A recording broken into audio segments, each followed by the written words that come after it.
They called me Evelyn, coward, but none of them ever knew the truth. Not Potter, not the Order, not even the Dark Lord, because the truth was buried in a single word. Always, that is not the story of a hero, nor the tale of a villain.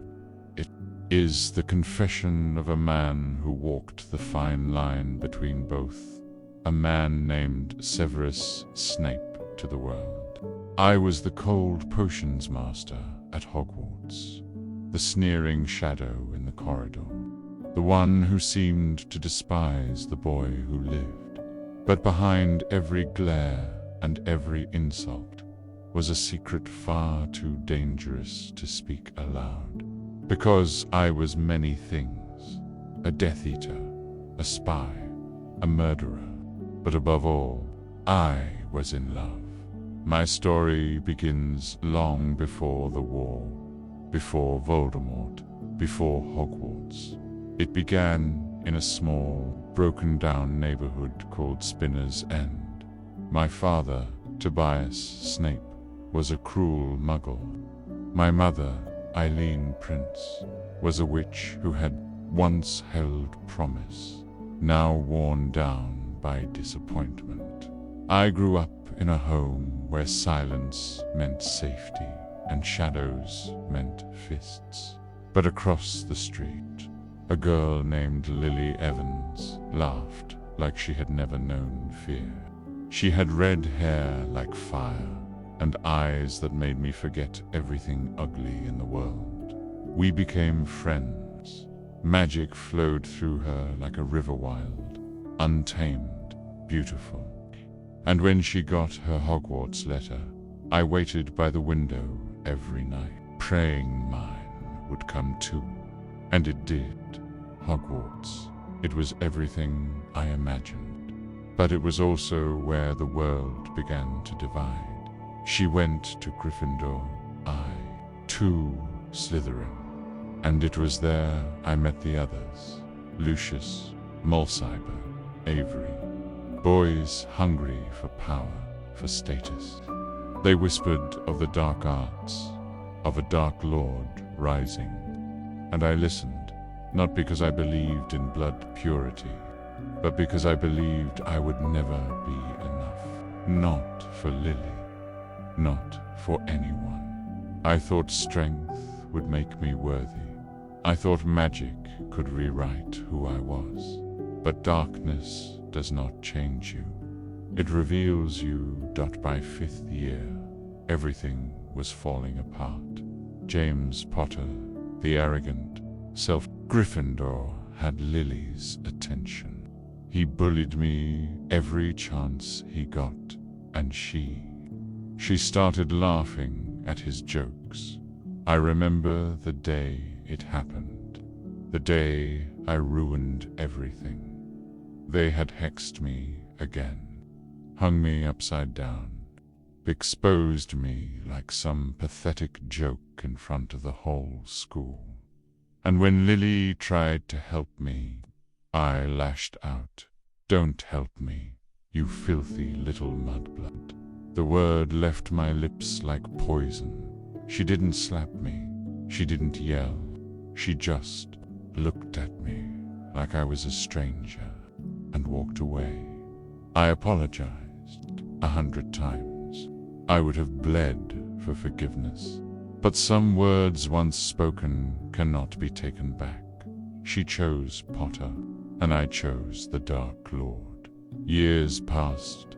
I left Hogwarts, fell deeper into the shadows, joined the Death Eaters, but nothing I did ever filled. Behold, she left behind.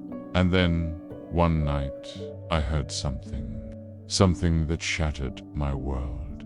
A prophecy, Trelawney's voice, trembling in the back of the Hog's Head. The one with the power to vanquish the Dark Lord approaches, born to those who have thrice defied him, born as the 7th month dies. I didn't know who it meant, but I reported it. And when I found out the Dark Lord had chosen Lily's son, I ran.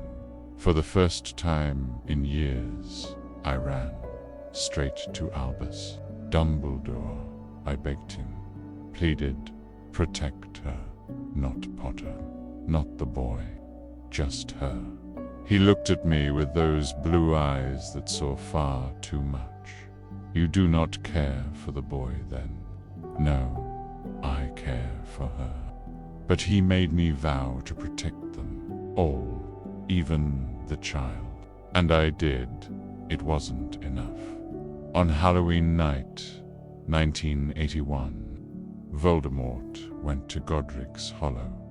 I arrived too late.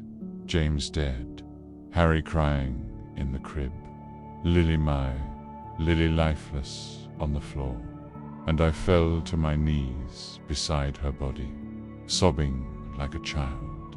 Dumbledore found me there. He offered me a choice. Help me protect the boy, and perhaps honor her memory. So I swore a life debt, a purpose, not for fame, not for redemption, but because I had nothing left. I became a spy, a man with two faces to Voldemort. I was loyal. I brewed his potions, followed his orders, played the role of faithful servant. To Dumbledore, I was a guardian. Every year, I watched the boy grow. He looked like James, that damn messy hair, that reckless spirit, but his eyes, they were hers, and that made it worse. He was arrogant, reckless. He reminded me of everything I hated, everything I had lost. So I treated him with cruelty, with disdain. And every time he glared back, I saw the child she might have raised. Had she lived, but I protected him. When Quirrell tried to kill him, when Sirius escaped, when the Chamber of Secrets opened, I was always there. In the shadows, they never knew. And that was the way it had to be. By 6th year, Dumbledore was dying, a curse, one he could not undo. He called me to his office, said he had a task. Draco has been ordered to kill me, he said. He cannot do it. You must do it when the time comes. I stared at him, betrayed, broken. You're asking me to kill you. I'm asking you to protect his soul. So I agreed. Another vow, another death I would carry. And then the unthinkable. The night on the astronomy tower.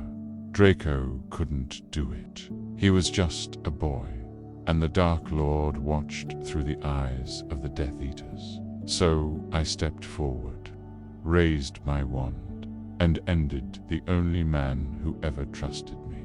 They called me murderer, but only a few knew the truth. The war raged. I became headmaster, a title soaked in irony. I protected the students, hid the ones I could, fed false information to the Dark Lord, and all the while, I waited until the end. When Voldemort called me to the Shrieking Shack, he believed the Elder Wand belonged to me, that my death would give him its power. And so, he set the snake upon me. Nagini's fangs tore through my neck. Blood poured like ink, and I knew I was dying. But I saw him Potter rushing in. I didn't speak, not at first. I gave him my memories, everything.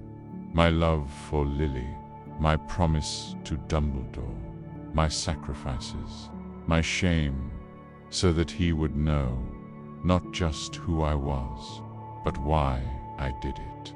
As the world faded, I looked at him one last time. You have your mother's eyes, I was not brave like Harry, not wise like Dumbledore, not noble like Lily, but I kept my vow. Every step, every lie, every death I caused, did it all to protect the boy who lived, not because I loved him, but because I loved her always.